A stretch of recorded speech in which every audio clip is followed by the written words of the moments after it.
Hi, and welcome to the I'm You podcast. So before we get started, please like, share, subscribe, and leave me a message. I'd love to hear from you. So a friend of mine has been asking me why I always dump on Democrats.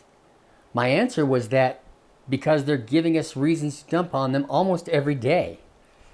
And I mean that literally. Not a day goes by when I don't hear some Democrat or Democrat saying something unbelievably stupid, dishonest, or anti-American. And as if on cue, Hakeem Jeffries came out and said after only 4 days of this war that we were going to lose. Want us to focus on making their life better, making their life more affordable, not getting involved in another endless war in the Middle East that is going to end in failure. What? That's exactly what the Ayatollah says. Now think about that. After just 4 days, the minority leader of the U.S. Congress said our soldiers, sailors, airmen are going to lose while they're in theater under fire at the same time he was saying that. Did he miss Midnight Hammer in June? Did he miss the Maduro capture in the middle of their capital without a single casualty? Has he not noticed that we've decapitated over 130 potential replacements for the Ayatollah and have decimated their ability to wage war in the first week? Now we've destroyed their entire Navy, basically, air forces, and have eliminated over 95% of their ballistic missiles and launchers. We've also destroyed almost all of their drone capabilities. In just 19 days. Does he not own a television or have internet connection? Newspapers? Stone tablets and chisels? That is disqualifying, not only to be the minority leader, but to be a representative in the U.S. Congress. Do you need more? Senator Dan Goldman came out yesterday and said that President Trump doesn't know what he's doing and doesn't have a plan. There have now been more than 100 reports probably stating that the U.S. military has been planning this for over 6 months. So again, the Democrat politicians saying our U.S. military, the greatest fighting force in history of the world, doesn't have a plan to win. But wait! There's more! Senator Mark Kelly, along with at least a dozen other Democrat politicians and pundits on the left, just said that our war planners don't know what they're doing and will fail. And in this case, what I see is no plan. There's no end game here. There's no strategic vision for what we're supposed to get out of this and how it's supposed to end. What? Again, while our war fighters are in combat and under fire right now. Here's a news flash for you, Mark. This is an amazing war plan and one of the greatest military actions in the history of the world. And I have a question for him. Does he think Donald Trump draws out the battle plans? Democrats would be in a much better space if they didn't wear their stupidity on both sleeves all the time. And keep in mind, these Democrats and almost all of the others have been saying for decades that the Iranian regime was a threat to the United States. So check this out. And I want the Iranians to know that if I'm the president, we will attack Iran. Whatever stage of development they might be in their nuclear weapons program in the next 10 years, during which they might foolishly consider launching an attack on Israel, we would be able to totally obliterate them. I am formally announcing my intention to cut off all trade and investment with Iran. Our second goal is to prevent regimes that sponsor terror from threatening America or our friends and allies with weapons of mass destruction. Iran aggressively pursues these weapons and exports terror, while an unelected few repress the Iranian people's hope for freedom. I strongly believe that our national security interest now depends upon preventing Iran from obtaining a nuclear weapon. What I can say to you, Iran will never get a nuclear weapon on my watch, as they say. Wow. They were all on board, that is, until Trump came in. Then all of a sudden their benevolent dictatorship that doesn't pose any threat to the United States. They were just too chicken shit to do anything about it. Democrats will abandon any principle that they've ever had as long as it lets them vilify President Trump. Just one of the hundreds of 180-degree flips the Democrats have done since Trump took office. I have never seen this in my entire life where a United States politician actually publicly announces that our military wasn't capable of taking down a terrorist regime. Even after they've done an amazing job in just the first 2 weeks. well ahead of schedule. Don't they realize that they're attacking their own military? Their lack of self-awareness is really bewilderingly stupid. I guess treason is now just the staple of the Democrat policies. And now they're saying that Israel has dragged the United States into war. Again, newsflash to any Democrats out there anywhere who still believe in this country, no one, and I mean no one, drags the United States military into anything. You can go back to 1988 and Donald Trump was talking about the dangers of Iran. The Iranian situation is a case in point. That this country sits back and allows a country such as Iran to hold our hostages, to my way of thinking, is a horror. You're advocating that we should have gone in there with troops, etc., and brought our boys out. I absolutely feel that, yes. I don't think there's any question, and there's no question in my mind. 5 seconds of research on Google, you can find that. Nobody changed his mind about anything. He did what he needed to do.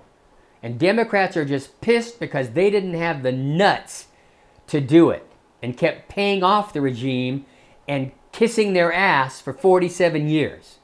They no longer even try to repress their blatant anti-Semitism, and they just don't like having a president that can make hard decisions to actually protect the American people and not endanger them like the last 2 Democrat presidents. They're hoping for our failure. To actually criticize our military at a time of war is unbelievable. Democrats have no problem with it, though. Just another vivid example of their anti-American attitudes. As always, in my opinion, this is tantamount to treason, to attack your own military during a time of war. And let's not forget the liberals were out in the streets less than 4 hours after the attack began with professionally printed signs protesting for the Ayatollah. Massive anti-war protests erupted in 2 major U.S. cities of Los Angeles and New York on February 28th. In Los Angeles, home to a massive Iranian diaspora, protesters were seen holding pictures of Iran's supreme leader, Ayatollah Ali Khamenei, at a rally. Protesters also held signs reading "Hands off Iran" and "Stop the war on Iran." If there are any more normal Democrats alive, could one of you please tell your party that they do not have to embrace every illegal immigrant, criminal, terrorist, dictator, or lunatic leftist? It's infuriating to the American public that Democrats just instantly rise to defend the worst people on earth, all because of their irrational hatred for Donald Trump. They are instantly willing to sacrifice the safety of the American people. Now, I know they probably won't listen, but there's always hope. Only John Fetterman has been out there telling them that it's okay to still love your country. It would go a long way into bringing that party back to sanity. And, as if we needed any more examples, the Democrats are right now withholding funding from the Department of Homeland Security, the very department tasked with keeping Americans safe, even after being told that there was an elevated risk of terror attacks in the U.S. by Iranian sleeper cells because of our strike on Iran. And even worse than that, after 4 terrorist attacks, 4 terrorist attacks in the United States, after they shut down the Homeland Security, they just voted again not to fund it. It's sick. They're perfectly happy to risk Americans being hurt or killed because they want to defund ICE, which they know has already been funded through 2028. They're shutting down the TSA, the Coast Guard, FEMA, Cyber Command, and the Secret Service, none of which have anything to do with ICE. Think about that for a minute. They're shutting down the TSA, the agency that keeps us safe in the airport. And FEMA? Really? FEMA? The agency whose only duty is to help people in times of crisis during a natural disaster? They just want to hurt somebody, anybody, because they think it will make people turn on Trump. Well, it's backfired miserably. They hate Trump more than they love Americans. It's obvious. And just when you thought they couldn't get any lower, they reached the depths of their delusional TDS. 53 Democrats just voted against calling Iran the leading state sponsor of terrorism. Led, of course, by AOC, Ilhan Omar, Rashida Tlaib, and Ayanna Pressley. Our homegrown terrorist sympathizers who never met a terrorist they didn't stand up for. Again, that's sick. Even at Jesse Jackson's funeral, Obama, Biden, Kamala Harris attacked the president at a funeral, even though the family specifically asked them not to introduce politics. They can't even celebrate somebody's life without taking time to shit on the country. Jesse Jackson Jr. actually came out and berated them and told the world that these three people obviously didn't even know his father. Yesterday,